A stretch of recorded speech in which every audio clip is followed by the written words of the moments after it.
انسال کی کتاب اس کا 3 باب 1 سے 34 آیت مقدسہ۔ اے میرے بیٹے، میری تعلیم کو فراموش نہ کر، بلکہ تیرا دل میرے حکموں کو مانے، کیونکہ تو ان سے عمر کی درازی اور پیروی اور سلامتی حاصل کرے گا۔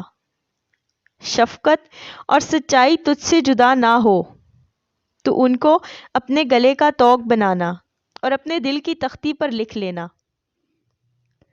یوں تو خدا اور انسان کی نظر میں مقبولیت اور عقل مندی حاصل کرے گا۔ سارے دل سے خداوند پر توکل کر اور اپنے فہم پر تکیہ نہ کر۔ اپنی سب راہوں میں اس کو پہچان اور وہ تیری رہنمائی کرے گا۔ تو اپنی ہی نگاہ میں دانش مند نہ بن، خداوند سے ڈر اور بدی سے کنارہ کر۔ یہ تیری ناف کی صحت اور تیری ہڈیوں کی تازگی ہوگی۔ اپنے مال سے اور اپنی ساری پیداوار کے پہلے پھلوں سے خداوند کی تعظیم کر۔ یوں تیرے گتھے خوب بھرے رہیں گے اور تیرے حوض نئی مے سے لبریز ہوں گے۔ اے میرے بیٹے، خداوند کی تمدیح کو حقیر نہ جان اور اس کی ملامت سے بیزار نہ ہو، کیونکہ خداوند اسی کو ملامت کرتا ہے جس سے اسے محبت ہے، جیسے باپ اس بیٹے کو جس سے وہ خوش ہے۔ مبارک ہے وہ آدمی جو حکمت کو پاتا ہے اور وہ جو فہم حاصل کرتا ہے، کیونکہ اس کا حصول چاندی کے حصول سے اور اس کا نفع کندن سے بہتر ہے۔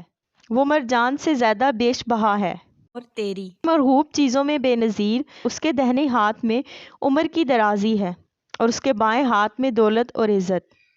اس کی راہیں خوشگوار راہیں ہیں اور اس کے سب راستے سلامتی کے ہیں۔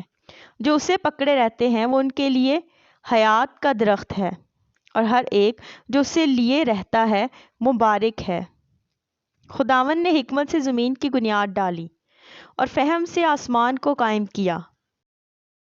اسی کے علم سے گہراؤں کے سوتے پھوٹ نکلے اور افلاک شبنم ٹپکاتے ہیں۔ اے میرے بیٹے، دانائی اور تمیز کی حفاظت کر، ان کو اپنی آنکھوں سے اوجھل نہ ہونے دے۔ یوں وہ تیری جان کی حیات اور تیرے گلے کی زینت ہوں گی۔ تب تو بے کھٹکے اپنے راستے پر چلے گا اور تیرے پاؤں کو ٹھیس نہ لگے گی۔ جب تو لیٹے گا تو خوف نہ کھائے گا، بلکہ تو لیٹ جائے گا اور تیری نیند میٹھی ہوگی۔ ناگہانی دہشت سے خوف نہ کھانا اور نہ شریروں کی ہلاکت سے جب وہ آئے، کیونکہ خداوند تیرا سہارا ہوگا۔ وہ تیرے پاؤں کو پھسل جانے سے محفوظ رکھے گا۔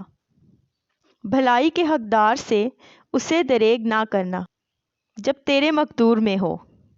جب تیرے پاس دینے کو کچھ ہو تو اپنے ہمسایہ سے یہ نہ کہنا اب جا پھر آنا، میں تجھے کل دوں گا۔ اپنے ہمسایہ کے خلاف برائی کا منصوبہ نہ باندھنا، جس حال کہ وہ تیرے پڑوس میں بے کھٹکے رہتا ہے۔ اگر کسی نے تجھے نقصان نہ پہنچایا ہو تو اس سے بے سبب جھگڑا نہ کرنا۔ تند خو آدمی پر حسد نہ کرنا اور اس کی کسی روش کو اختیار نہ کرنا، کیونکہ کنج روح سے خداوند کو نفرت ہے، لیکن راست باز اس کے محرم راز ہیں۔ شریروں کے گھر پر خداوند کی لعنت ہے، لیکن صادقوں کے مسکن پر اس کی برکت ہے۔